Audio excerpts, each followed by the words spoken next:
Over 20 years ago, I coined the expression think big, and it's been a part of my life ever since.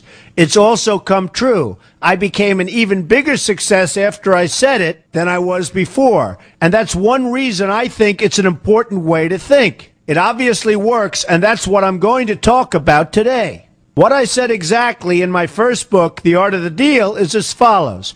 I like thinking big. I always have. To me, it's very simple. If you're going to be thinking anyway, you might as well think big. That book was a bestseller, and it's considered a business classic at this point. But I never thought those words would become bestsellers in their own right.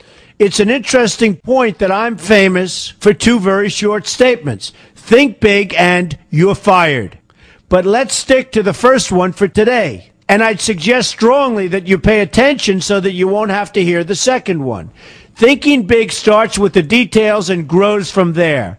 Because I'm a builder, I'm very aware of the importance of having a good foundation. You can't take chances in construction. You can't be haphazard and say, well, maybe this will work, maybe it won't, so let's try it and find out. Because a lot of people will be at risk. I have to know if something will work or not.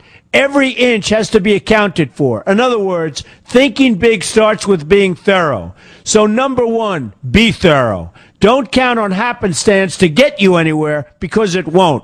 Number two, get a momentum going and keep your momentum going. You have to have big ideas, but you've got to have the energy to get them done, which can sometimes take a long time. If you don't have momentum, you will not have what it takes to get the job done. Patience alone isn't enough. I have a lawyer friend who used to refer to me as the reverse tornado who builds everything in his path. I always like that because it implies a lot of energy and a lot of momentum.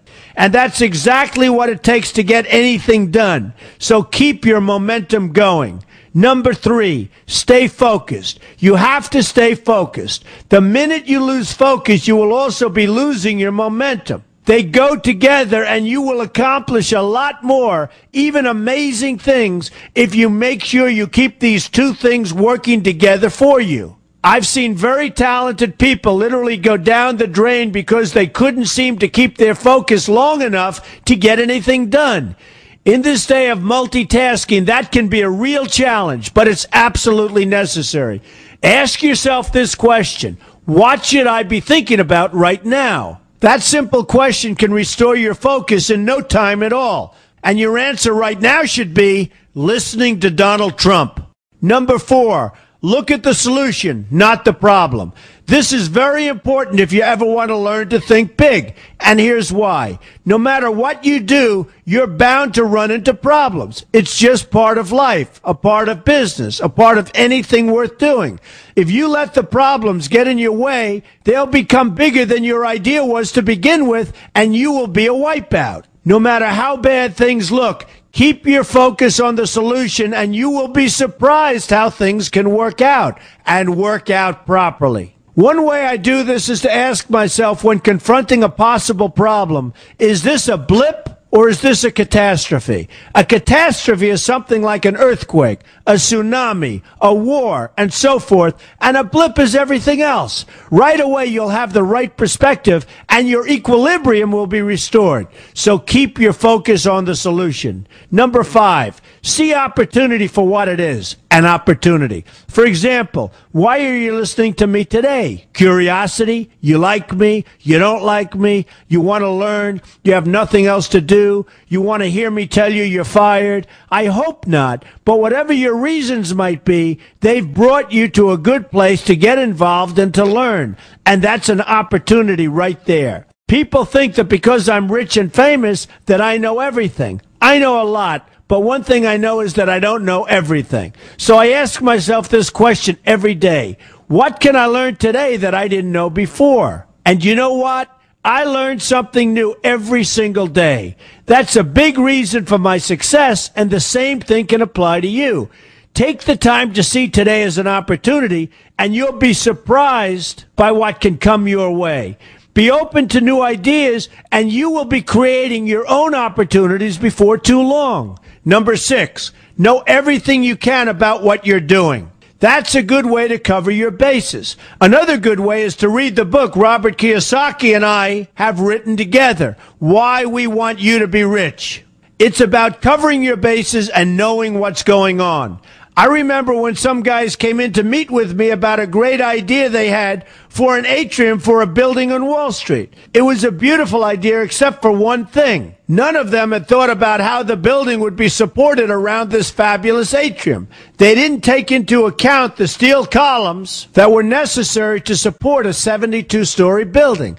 A very big and embarrassing oversight that could have been avoided if they'd taken the time to think about what they were doing.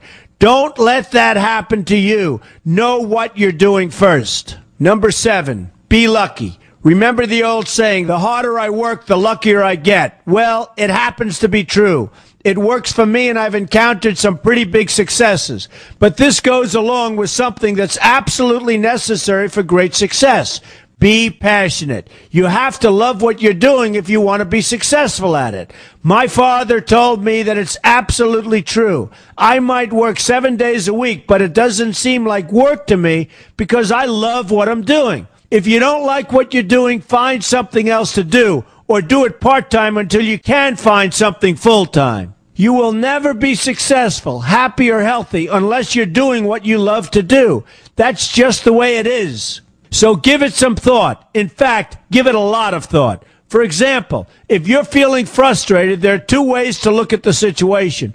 Frustration can mean that maybe you're expecting too much, or it can be an indication that you know you should be or could be doing more.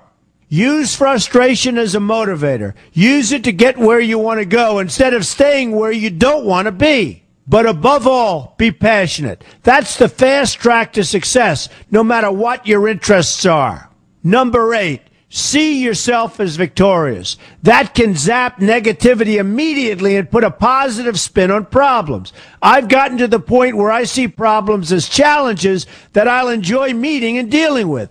My point here is that no matter what you do, you will encounter problems. Why not see them as challenges instead and know that you are more capable of dealing with them? That's positive thinking with a realistic slant. When I go into negotiations, I keep an open mind to what may happen. But I can tell you that there's already a done deal attitude on my part. I've already thought the process through to the extent that I know everything will be better off if they agree with what I've come up with because I've taken both sides into account. I enter the situation with a victorious attitude, and I've had enough victories to know that this attitude works. Use it. Number 9, be smart. Know that you have something unique to offer because you do use the tools that are provided for you and remain open to new ideas. That's being smart. That's also where innovation comes from. Being smart means you know how to use what you've got. That doesn't mean there's nothing left to learn, but it means that you will have the ability to learn and move forward with success. And success is very important. Success is what you want. Just be successful. Believe me, you'll be happier. I know people who have had very few real advantages in life, and yet they've managed to become giant successes. They figured out how to use what they had, not to dwell on what they didn't have. I'm convinced that everyone has something useful to offer, and if you apply yourself diligently, you'll find that you have what it takes to succeed, and you're going to be a lot happier for it. Number 10, above all, never give up. Never, never, never give up. The only time you will be a failure is if you quit trying. Only losers quit. The biggest losers in the world are quitters. Winners keep on going. So whatever you do, never give up. My father always used to harp, never give up, son, never give up. Don't ever quit. I never want to see you give up or quit. Well, my father was a smart guy, and I listened to him. And remember, think big. A good way to start is to read our new book, Why We Want You to Be Rich. 2 men, 1 message. There's a lot of great advice in there for you, and I expect you to pay attention. You're going to do fantastically well. You're going to be a winner, and I'm going to see you in the winner's